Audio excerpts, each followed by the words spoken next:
أعوذ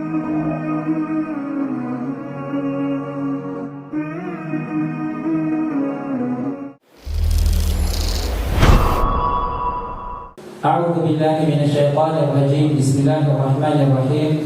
الحمد لله والصلاة والسلام على رسول الله وبعد. السلام عليكم ورحمة الله وبركاته. Alhamdulillah, papuri at pasasalamat lahat ng papuri at pasasalamat ay nakukulamang kay Allah. At tayo ay umabot na sa ika-20 gabi ng gabi ng buwan ng Ramadan. So, nakakahulugan mga kapatid sa Islam na insyaAllah bukas paglubog ng araw, pagpasok ng oras ng Maghrib ay papasok na ang huling 10 gabi ng buwan ng Ramadan, na kung saan ito yung pinaka-aabangan ng bawat isa sa atin. At natalakay natin noong khutbah ang patungkol sa mga kainamang napapaloob sa huling 10 gabi ng buwan ng Ramadan, na kung saan sa huling 10 gabi na ito ng buwan ng Ramadan ay dito masusumpungan o napapaloob ang tinatawag na gabi ng Laylatul Qadr, na sinabi ni Allah sa Quran, Laylatul Qadr khayrun min alfi shahr. Ang pagsamba na magagawa sa gabi ng Laylatul Qadr ay mas mainam pa sa pagsamba na magagawa sa loob ng 1,000 buwan o katumbas ng 83 years and 4 months na pagsamba sa Allah. Ang nabanggit, mas mainam pa doon. Khayrun min alfi shahr. Mas higit na mainam. Yun ang sabi ng Allah subhanahu wa ta'ala. At nagbanggit din tayo mga alipin ng Allah ng mga mainam na gawain pagsamba, higit lalo sa mga huli 10 gabi ng buwan ng Ramadan. At kabilang na rito ang ginawa ng Propeta Muhammad sallallahu alaihi wasallam sa huli 10 gabi ng buwan ng Ramadan, at ito ay ang tinatawag na al-i'tikaf, na siyang ating bibigyan ng paliwanag ayon sa ating mga ulama sa gabi ito insyaallah. Ano nga ba ang ibig sabihin ng tinatawag na al-i'tikaf? Lugatan was istilahan. Pag sinabing lugatan, sa literal nitong kahulugan at sa Islamikong definition o pakahulugan. Kaya naman pakinggan natin mga kapatid sa Islam upang masigit natin maunawaan kung gaano ba kahalaga itong tinatawag na al-i'tikaf. Sabi ng ating mga ulama, lugatan, sa literal nitong kahulugan, ang salita i'tikaf daw ay mula sa pagdiwa, sa verb na aqafa ya'qufu. Sabi nila, ang salitang al-i'tikaf ay namangulugan o nanggaling sa salita aqafa ya'qufu. Na ang ibig sabihin, sabi ng ating mga ulama, al-luzumu wal-muqudhu ala shay. Ang ibig sabihin, ang manatili o manatiling nakatuon sa isang bagay. Ang ibig sabihin sa literal, ang manatili o manatiling nakatuon sa isang bagay. So yun yung literal na kahulugan ng tinatawag na al-i'tikaf. Parang sa soul, di ba? Ang literal na kahulugan, pagtigil o paghinto.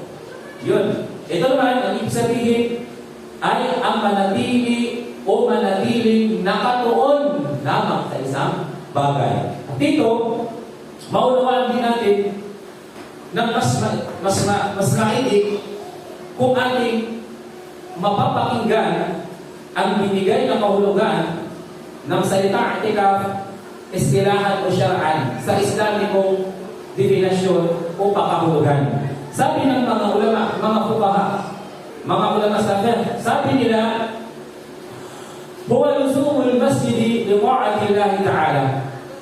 Ang i'tikaf daw sa Islamikong pakahulugan ay ang pananatili. Ang pananatili sa loob ng masjid upang sumamba at sumunod kay Allah, upang mapalapit kay Allah subhanahu wa ta'ala. Yun daw ang ibig sabihin ng i'tikaf. Ang pananatili sa masjid upang sumunod at sumamba lamang kay Allah subhanahu wa ta'ala. Mapalapit sa Allah subhanahu wa ta'ala. Ito yung tinatawag na i'tikaf na ginawa ng Propeta Muhammad sallallahu alaihi wasallam, lalo na sa huling 10 gabi ng buwan ng Ramadan. Kana Nabi sallallahu alaihi wasallam ya'taqifu fil 'ashr al-awakhir min Ramadan. Ang Propeta sallallahu alaihi wasallam, binanggit ni Aisha radhiyallahu anha na ang Propeta sallallahu alaihi wasallam siya ay nag-i'tikaf, na natili pumasok sa loob ng masjid sa huling 10 gabi ng buwan ng Ramadan, at siya ay nagsagawa ng mga pagsamba sa loob ng masjid. Propeta Muhammad, tayo bilang nag-aangking mga tagasunod ng Propeta Muhammad sallallahu alaihi wasallam, kaya nga sinasabi ng ating mga ulama, sa sino mang nais yung tumahak o sundan ang yapak ng Propeta Muhammad sallallahu alaihi wasallam sa pag-i'tikaf niya sa huling 10 gabi ng Ramadan, ang Propeta Muhammad sallallahu alaihi wasallam ay pumapasok na sa masjid bago mag-takbir. O sa oras ng Maghrib ay pumapasok na ang Propeta Muhammad sallallahu alaihi wasallam sa ika-21 night o ika-huling 10 gabi ng buwan ng Ramadan, na kung saan mga kapatid sa Islam, sinasabi ng ating mga ulama na ito ay kabilang sa pinakamailang na dapat gawin ng isang Muslim sa mga natitirang huling 10 gabi ng buwan ng Ramadan. Ang ginawa, tutularan niya ang ginawa ng Propeta Muhammad sallallahu alaihi wasallam, na siya ay mag-i'tikaf sa huling 10 gabi ng buwan ng Ramadan. Napakabilis lamang nun, mga kapatid sa Islam. Hindi nga natin namalayan, tayo na pala ay nasa ika-20 gabi ng buwan ng Ramadan. Kailan lang nagsimula tayo, di po ba? Kailan lang nagabang tayo, dumalo tayo ng istighfar Ramadan, na para bang kaigit lang tayo ng kunti pag-ising natin, patapos na pala yung buwan ng Ramadan. Ganyan kabilis. Kaya, itong mga natitirang huling 10 gabi ng buwan ng Ramadan, ay gawin natin yung pinaka-best natin. Kung meron man tayong nagawang mga pagkukulang sa mga naunang mga araw at gabi ng buwan ng Ramadan, ito na yung huling 10 gabi ng buwan ng Ramadan, na kung saan mga kapatid sa Islam, dito natin matatagpuan insyaAllah ang gabi ng Laylatul Qadr. Na sinabi ng Propeta sallallahu alaihi wasallam, taharru Laylatul Qadri fil 'ashr al-awakhir min Ramadan. Hanapin ninyo, abangan ninyo ang Laylatul Qadr sa huling 10 gabi ng buwan ng Ramadan. Fil witr, sabi pa sa ibang hadith, sa mga witr na bilang 21, 23, 25, 27, 29. Yan yung kabilang sa mga malalakas na hadith o palatandaan na kung saan malaki yung posibilidad na tumama yung tinatawag na gabi ng Laylatul Qadr. Sapagkat yan yung binanggit ng Propeta Muhammad sallallahu alaihi wasallam. Subalit, kung tayo bilang mga Muslim at nais natin makasigurado, maging sigurista na makuha natin, masumpungan natin yung gabi ng Laylatul Qadr, gawin natin kung anong ginawa ng Propeta Muhammad sallallahu alaihi wasallam. Yung buong huling 10 gabi ng buwan ng Ramadan, lahat yung pinagsumikapan ng Propeta Muhammad sallallahu alaihi wasallam. Sapagkat kung lahat ng buong gabi ng huling 10 gabi ng buwan ng Ramadan ay ibinuhos natin ang lahat ng mga makakaya natin, ay wala tayong pagsisisihan. Sa bawat gabi, kung hindi man tumama yung gabi ng Laylatul Qadr, sa bawat gabi ng iyong pagsusumikap, hindi yan masasayang sapagkat may dalangit na malaking gantimpala yun sa Allah subhanahu wa ta'ala, at hindi yung sasayangin ng Allah subhanahu wa ta'ala. At sinasabi ng ating mga ulama, kabilang na si Ibnul Qayyim, maqsudul i'tikaf inqita'ul qalb anil khalqi wal intisalu billah. Sabi niya, ang pinakalayunin ng i'tikaf ay putulin ang puso sa mga nilikha at ikabit ito sa Allah subhanahu wa ta'ala. Putulin ang unayo ang puso sa nilikha at ituon o ikabit lamang ito sa dakilang tagapaglikha na si Allah subhanahu wa ta'ala. Ibig sabihin, magiging abala talaga tayo sa pagsamba lamang sa Allah subhanahu wa ta'ala. At sinabi ni Ibn Rajab rahimahullah, al-i'tikafu qat'ul ala'ib anil khala'ib il-istighali bil khidmatil khaliq. Sabi niya, ang i'tikaf, sabi niya, ay ang pagpuputol ng ugnayan sa mga nilikha upang mag-focus naman sa paglilingkod sa ating tagapaglikha na si Allah subhanahu wa ta'ala. Kaya naman mga alipin ng Allah subhanahu wa ta'ala ay samantalahin po natin ang muling 10 gabi ng buwan ng Ramadan na natitira. Nang sa ganun, insyaAllah ay makamit natin yung pinakahinahangat natin ang masumpungan, ang tinatawag na gabi ng Laylatul Qadr. At kabilang sa mga kondisyon na binanggit ng ating mga ulama upang sa ganun maging tanda, maging tumpak ang ating pag-i'tikaf o pananatili sa loob ng masjid upang magsagawa ng pagsamba at mangarapin kay Allah. Sabi ni Sheikh Uthaymin rahimahullah, unang kondisyon upang maging tama o tumpak, maging tanggap ang ating pag-i'tikaf sa loob ng masjid, una, kailangan ikaw ay Muslim. Muslim. Islam ang iyong relihiyon. Dapat ito ay sa Muslim. Sapagkat ang hindi Muslim, kahit magnatili sa loob ng masjid, hindi tagap yung kanyang gawain pagsamba. Dahil ang unang kondisyon ay ang pagiging Muslim. Pangalawa ay ang pagkakaroon ng tamang pag-iisip.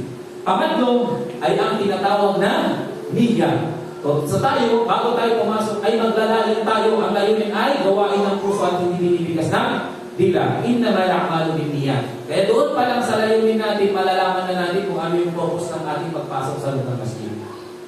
Kaya tayo, bago tayo pumasok sa masjid, maglayon tayo na tayo mag-i'tikaf at ang gagawin lamang natin sa loob ng masjid ay pagsamba. Kaya tayo ay magkakaroon ng patakaran sa huling 10 gabi ng buwan ng Ramadan, lalo na sa mga nag-i'tikaf na wala po lang maglalaro ng online game sa loob ng masjid. Okay? Sapagkat ang layunin ng i'tikaf, pagsamba sa Allah subhanahu wa ta'ala. Maaaring gamitin yung cellphone, magbasa ka ng Quran. Maaaring panoorin ang mga Islamic lecture. Subalit kung gagamitin ang cellphone sa mga walang kwentang bagay, ay maaaring makawalang saysay, mawalan ng bisa ang iyong i'tikaf sa loob ng masjid. Kaya nga, layunin natin mapalapit kay Allah. Ibig sabihin, ang gagawin natin, pagsamba kay Allah. Tayo ay mag-ridikir. Nabanggit natin yung mga adhkar. Tayo ay magbabasa ng Quran. Tayo ay magsasala. Dalawa-dalawang raka. Insyaallah. Lahat ng gagawin natin, siguraduhin natin insyaallah na ito ay pagpapalapit sa Allah subhanahu wa ta'ala. At pang-apat, ang i'tikaf mga kapatid sa Islam ay sinasagawa lamang sa loob ng masjid. Hindi sa musalla, hindi sa bahay. Masjid na kung saan ito dinadaos ang salatul Jumu'ah. Okay? Kailangan ang pagsasagawa o sa ang lugar na kung saan doon isasagawa ang i'tikaf ay masjid. Wa antum 'akifuna fil masajid. At kayo ay nag-i'tikaf sa mga masjid. Okay?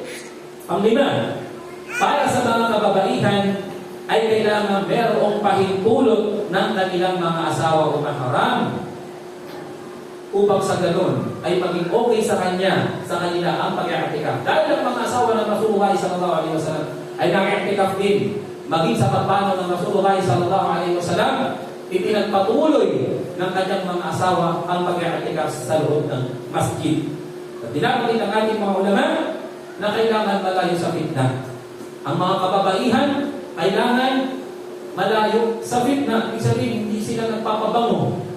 Okay? At hindi nila itinataas ng gusto yung kanilang boses na marinig ng mga kalalakihan. Walang fitna na mangyayari. At kailangan ito ay ipinapahintulot o merong pahintulot ng kanilang mga asawa. Kaya mga kapatid, sa pananampalatayang Islam, ito po ay ginanamang sa mga paalala na kung saan napapanahong paalala sapagkat insyaallah bukas ay sasapit ang huling 10 gabi ng buwan ng Ramadan. Kaya pagsumikapan natin itong mga ibig ng Allah at inalangin natin kay Allah na pagkaluban tayo ng lakas ng katawan, ng iman, at insyaallah nawa tayong lahat ay makinabang umaakaabot na tayo ay sumasamba, malakas ang iman, malakas na pagsamba sa gabi ng Laylatul Qadr. Amin.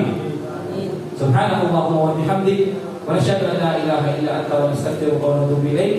السلام عليكم ورحمة الله وبركاته.